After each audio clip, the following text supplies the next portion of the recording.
ज्योतिष प्रेमियों के लिए बहुत ही खास प्रोग्राम लेकर के आपके सम्मुख उपस्थित हुआ हूं। आज के युग में सारे रिश्ते नाते गणित पर आधारित हो चुके हैं। चाहे वह मित्रता हो तो भी गणित पर, पत्नी भी लाते हो तो गणित पर, कुछ भी समझ लो, चाहे उसको लाज से संबंधित समझ लो या स्वार्थ से संबंधित समझ लो, गणित पर आधारित है। एक ईश्वर प्राप्ति या परमात्मा की प्राप्ति, वहां पर गणित उपयोगी नहीं रहेगी।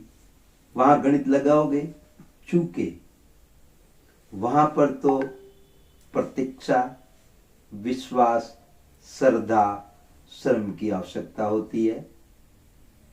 जो मैं गणित लेकर के आपके सम्मुख उपस्थित हुआ हूं, उससे आपकी दिशा और दशा दोनों बदल जाएगी। आप पूरा कार्यक्रम देखिएगा, आपके जीवन भर उपयोग आने वाली है। ये ज्योतिष पर आधारित है। नजर बदलो नजारे बदलते हैं, सोच बदलो सितारे बदलते हैं, दिशा बदलो दशा बदलती है। मैंने हमेशा से ही देखा है, ज्योतिष जी आपको वही रत्न पहनाते हैं। मैं ज्योतिष के रत्नों के बारे में और ज्योतिष के कुछ सूत्र कि उसके आधार पर कौन सा रत्न आपको धारण करना चाहिए, मैंने बहुत से ज्योतिषियों को देखा है जो यह कहते हुए यह ग्रह आपके लिए खराब है, नीच का है, शत्रु राशि में बैठा है, अस्त है, मृत है, शुभ भावों का स्वामी नहीं है, वह अच्छा रिजल्ट नहीं दे रहा है, तो उसको बलवान करने के लिए रत्न पहला देते हैं। उसको बलवान करने से क्या लाभ भैया? मेरा तो दूसरा उद्देश्य है।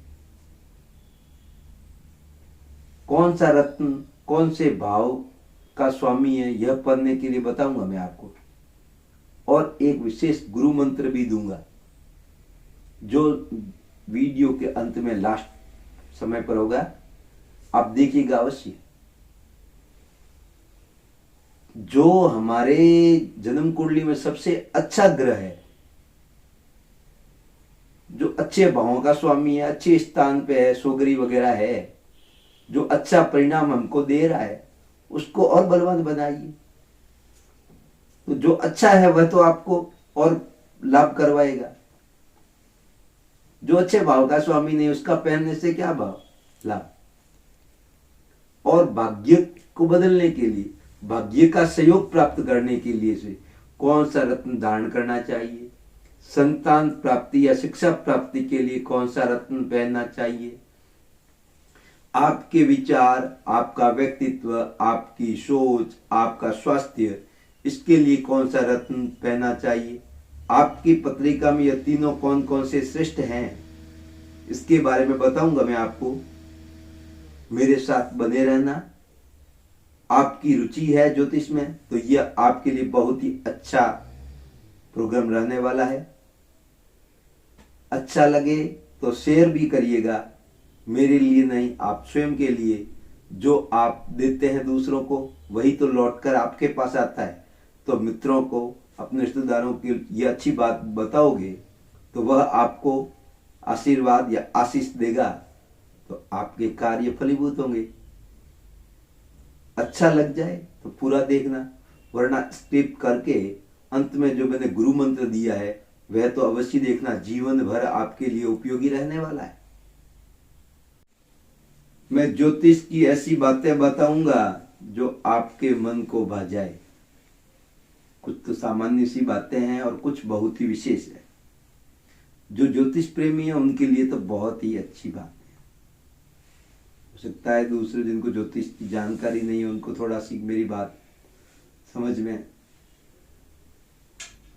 सूर्य, चंद्र आदि सब ग्रह जहां जिस भाव में बैठते हैं, वहां से अपनी सातवीं राशि को पूर्ण दृष्टि से देखते हैं। ये सभी ग्रह की स्थिति है, लेकिन इनमें भी कुछ ग्रहों को कुछ अधिक दृष्टियां उपलब्ध है। सप्तम के अतिरिक्त जैसे न्यायाधीश शनिदेव हैं, उनको तृतीय और दशम की एक्स्ट्रा स्थिति दृष्टियां उपलब्ध है। देवगुरु बृहस्पति को सप्तम के अतिरिक्त नवम और पंचम पूर्ण दृष्टियां उपलब्ध है। सेनापति मंगल देव जी को सप्तम के अतिरिक्त चतुर्थ और अष्टम को पूर्ण दृष्टि से देखते हैं। और कुछ दृष्टियां आदि, पाव, पौन इस तरीके से है, उनका वैसे विशेष महत्व नहीं है। और कुछ बातें आपको समझ लेनी चाहिए। सूत्र भी है, ग्रह खला खला नात्र सौम्य सौम्य कदाचन तत्त स्थानुसारेण भवन्ति खला शुभा शुभा खलस्तथा बोध्या तन्निमत्यो शृणु केन्द्राधिपतयः पापा भवन्ति यत शुभा यत शुभा पापस्तथा बोध्या लाचोत्तरोत्तरा। इस प्रकार से इन सूत्रों को समझ लेना चाहिए। पाराशर के अनुसार कौन कौन से ग्रहों के स्वामी शुभ है, कौन कौन से पापी, एक बार शुभ और पाप का आपको जानकारी हो जाए तो इसका फलादेश करना आसान हो जाता है। शुभ और पाप का भी उतना महत्व नहीं है जितना भावादीप होने के कारण शुभत्व पापत्व का। ज्योतिषकर्ता कहते हैं जो खल यानी कि दुष्ट या पापी ग्रह हैं वे यहां, अर्थात इस विचार से आवश्यक रूप से खल ही हो ऐसा नहीं है। शनि, मंगल, सूर्य, पाप युक्त बुध, क्षीण चंद्रमा नैसर्गिक रूप से पापी अथवा खल ही माने गए हैं ऐसा नहीं है। बहुत से लोग सूर्य को क्रूर कहते हैं, पापी नहीं। एक सामान्य समझने की वाली बात है। ग्रह पापी की संज्ञा में आते हैं। साधारण रूप से राहु केतु को भी तो पापी माना जाता है, लेकिन यहां पर इन दोनों को मैंने नहीं लिया क्योंकि भावादीप वश शुभत्व पापत्व की विवेचना हो नहीं सकती। राहु केतु किसी के स्वामी नहीं, राहु केतु किसी राशि का एकाधिक आधिपत्य नहीं करते। विशेष तौर से राहु केतु भावेश या भावादीप होने के कारण यहां उसकी चर्चा नहीं हो सकती। नैसर्गिक पाप वर्ग में राहु केतु को न लेकर के शनि मंगल आदि को गिनाया जाए। यदि नैसर्गिक पापी शुभ भवन घर के स्वामी हो तो वहां शुभ ही गिना जाएगा, उसकी दशा का फल शुभ ही कहा जाएगा। यह आवश्यक नहीं। शुभ ग्रह शुभ ही हो।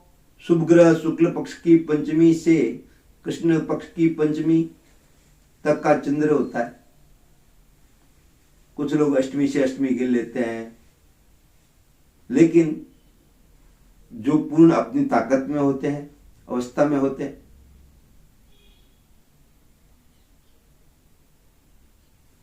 बृहस्पति नैसर्गिक शुभ ग्रह है, यह आवश्यक नहीं वह शुभ ही हो कि किसी कुंडली में नैसर्गिक शुभ ग्रह शुभ स्थानों का स्वामी होगा तभी वह शुभ फल देगा। चाहे नैसर्गिक शुभ ही हो तो पापी ही समझा जाएगा। अच्छे भावों के स्वामी होने से कभी खल ग्रह भी शुभ हो जाते हैं। खराब स्थान के स्वामी होने से कभी नैसर्गिक शुभ ग्रह भी पापी हो जाते हैं। मैं अलग अलग विवेचना करना, त्रिकोण और पांचवा और नम्मा घर, लगन भी है, लगन की अलग से विवेचना है। केंद्र प्रथम, चतुर्थ, सप्तम और दशम, त्रिक भाव, तीसरा, छठा और एकादश भाव, त्रिक भाव। लगन के दोनों ओर के घर, 12वां और दूसरा घर, अष्टम स्थान। केंद्र के अंतर्गत पहला घर लगन भी आ जाता है, किंतु लगन भाव में अन्य केंद्रों से कुछ विशेषता भी है क्योंकि वह त्रिकोण भी है। तो इसको त्रिकोण में भी सम्मिलित किया गया है और इसमें भी। जब पाप ग्रह भी त्रिकोणीय होने से शुभ माने जाते हैं, तब शुभ ग्रहों का तो कहना ही क्या, वे तो अधिक शुभ होंगे। सातों ग्रह षडाष्टक अर्थात इनमें से कोई भी त्रिशठ आय, तीसरा, छठा और एकादश आय भाव, लाभ भाव, इनमें से तीसरा, छठा, 11वें का मालिक होगा तो वह पापी माना जाएगा। जब शुभ ग्रह भी तीसरे, छठे, 11वें का मालिक होने से पापी माना जाता है, तो पाप ग्रह त्रिशठाधीश होने से और अधिक पापी हो जाएंगे। त्रिकोण का नेतृत्व सभी ग्रह नहीं करते, नवमो ग्रह नहीं करते। जैसे कि कन्या में राहु का ग्रह है, मिथुन राहु की उच्च राशि है। इस कारण यदि नवम पंचम में कन्या पड़े तो राहु को त्रिकोण का स्वामी माना जावे। त्रिकोण का स्वामी होने के कारण राहु को शुभ माना जावे। ऐसी स्थिति में एक राशि के, कन्या राशि के 2 स्वामी बुध भी हो जाएगा और राहु भी हो जाएगा, तो ये तो ज्योतिष स्वीकार नहीं करेगा। इसका अर्थ त्रिशठाधीश तीसरे, छठे और 11वें घरों का संबंध, इन स्थानों के मालिक पापी होता है। अष्टमेश भी पापी होता है। तृतीय, षष्टम, एकादश की वे नाम करते हैं। तीसरे, छठे और 11वें के मालिक पापी होते हैं, परंतु यदि तीसरे का मालिक तीसरे में, छठे का मालिक छठे में, एकादश का मालिक एकादश में हो तो वह पापी पापप्रद नहीं होता। यह एक विशेष बात बन जाती है। इसका आधार यही है, जब भी अपनी उच्च राशि में ग्रह दीप्त अपनी राशि में स्वस्थ कहलाता है, स्वस्थ ग्रह की दशा शुभ वर्णन हमको प्राप्त होता है, उसका फल, अच्छा फल मिलता है। अपने घर में ग्रह बली हो तो पाप यानी कि बुरा प्रभाव फल कैसे करेगा। यदि ग्रह अपनी राशि में हो तो उसकी दशा में किसी बड़े व्यक्ति की कृपा प्राप्त हो जाती है, सहायता से मनुष्य बहुत धनोपार्जन कर लेता है, उसके घर में लक्ष्मी दृढ़ता के साथ निवास करती है, जातक स्वयं प्रभुत्व को प्राप्त करता है। स्वराशि में स्थित ग्रह की दशा स्वयं बड़ा आदमी बन जाता है। जो वस्तु उसने अपने जीवन काल में खो दी है या छिन गई है या खराब हो गई है, तो वापस पुनः प्राप्त होने की संभावना रहती है इस दशा में। उच्च राशि में स्थित हो तो वह शुभ फल प्राप्त करता है, अशुभ फल नहीं। यदि सुग्रही अच्छे स्थान में हो तो 3/4 शुभ फल प्राप्त होता है, और अशुभ स्थान में हो तो 1/4 अशुभ फल मिलता है, बाकी का शुभ मिल जाता है। यदि तीसरे घर का स्वामी बलवान हो तो प्रसन्नता और अच्छी बातें सुनने को मिलती है। भाइयों में, मित्रों में प्रेम प्राप्त होता है। आप अपने कार्य क्षेत्र में वृद्धि कर लेते हैं। ऐसे व्यक्ति सद्गुण की प्राप्ति होने की, बड़े बड़े लोगों के सानिध्य प्राप्त होता है, और बड़े लोग आपका सानिध्य प्राप्त करने के लिए तैयार रहते हैं। आपके अधीन कुछ लोग कार्य करने को तैयार हो जाते हैं, यानी कि सेनापति जैसे उच्च पद की आपको प्राप्ति हो जाती है। षष्ठेश यदि बलवान होकर षष्ठेश में हो, छठे भाव का स्वामी छठे घर में बैठा हो, तो जातक में साहस, शत्रुओं पर विजय प्राप्त होती है, अति लक्ष्मीवान बन जाता है, उसका स्वास्थ्य सुंदर रहता है, स्वास्थ्य अच्छा रहता है, उसकी मनोदशा अच्छी हो जाती है, उसको कोई दबा सकने वाली स्थिति नहीं रहती। साथ में वह कुछ मेडिकल क्षेत्र है उसमें कुछ अच्छाइयां प्राप्त कर लेता है। यदि 11वें घर का मालिक 11वें घर में सुग्री शुभ दृष्ट हो तो जातक में ऐश्वर्य प्राप्त होता है, बिना प्रतिबंध, रोक टोक, इष्ट बंधुओं का साथ मिलता है, नौकर दास वगैरह उनको प्राप्त हो जाते हैं, संसार के सारे सुख ऐसो आराम उसको मिल जाते हैं, भाग्य का उदय होता है। एकादश का मालिक की दशा में जो लाभ ग्रह है, आय ग्रह है, उसका स्वामी की दशा आ जाए और स्वामी उसी घर में हो। वैसे तो यहाँ पर कहा गया है कि पाप ग्रह भी यहाँ पर बैठे तो अच्छा परिणाम ही देते हैं। तृतीय में, षष्टेश में, एकादश में हो तो इन ग्रहों की पाप संज्ञा नहीं होती। अब केंद्राधिपतियों को ले लीजिए। सामान्य जो पापी समझे जाते हैं वे केंद्राधिपति होने से शुभ माने जाते हैं।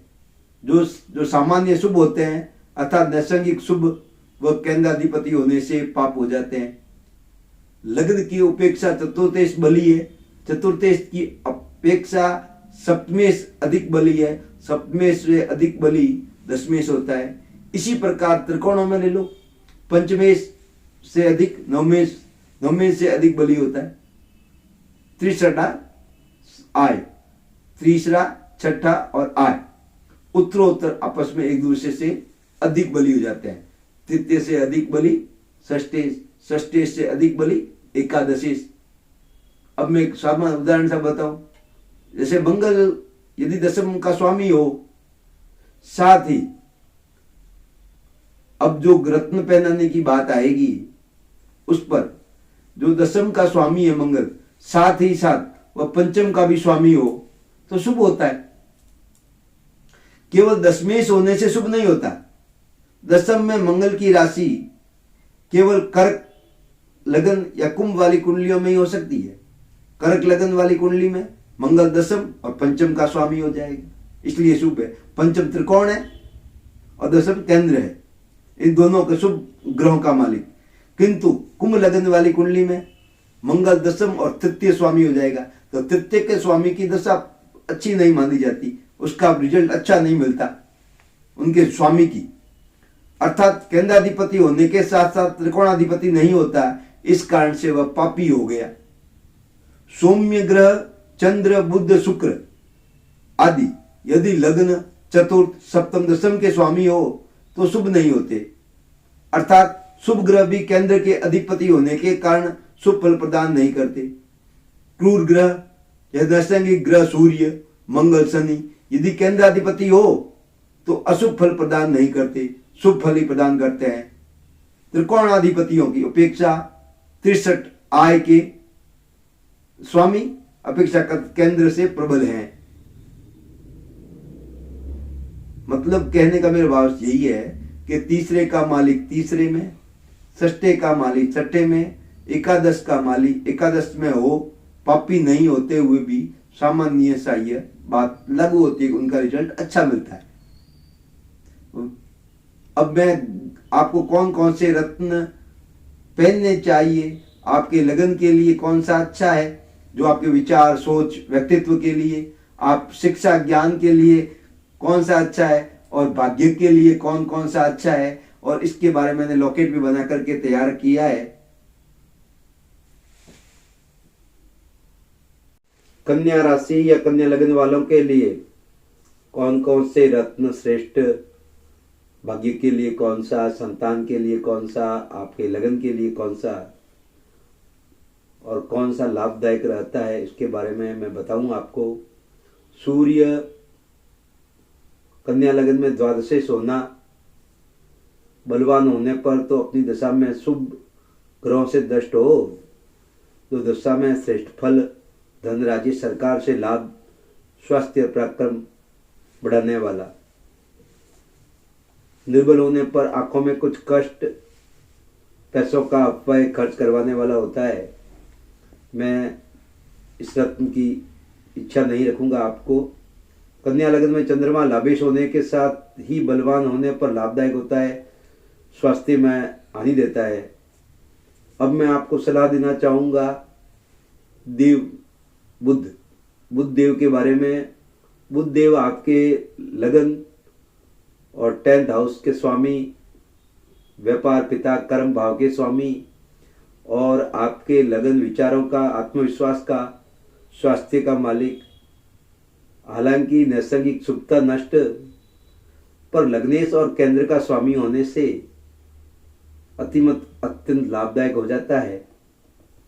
यदि बुध को बलवान किया जाए, पन्ना धारण करना आपके आरोग्य, स्वास्थ्य, राजयोग के लिए अच्छा रहेगा।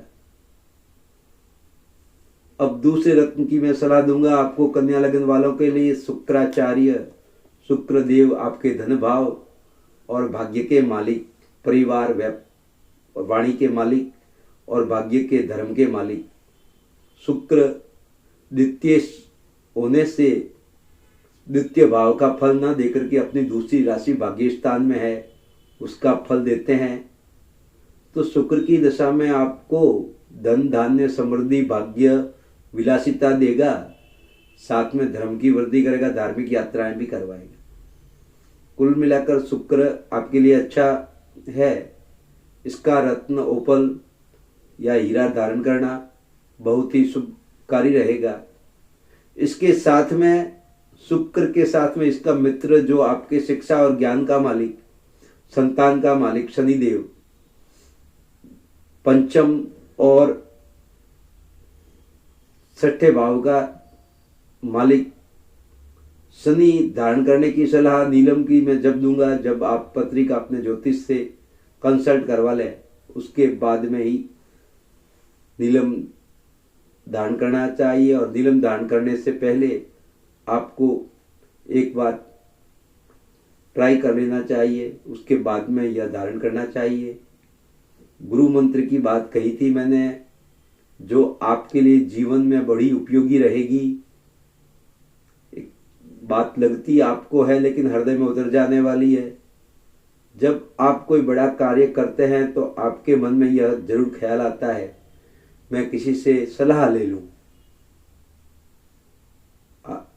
आपके मन में पूर्णता होती है, फिर भी आपके मन में एक बार होता है कि उससे सलाह ले ली जाए, तो आप सलाह उसी से लोगे जिस पर आपको भरोसा होगा। तो जिससे आप सलाह लेने जाएं, तो जो फर्स्ट बार जो आपको सलाह दी जाती है वह उसके हृदय से, उसके मन से ईश्वर प्रदत्त होती है। वह सलाह आपके लिए लाभदायक और आपके कार्य में वृद्धि करने वाली होती है।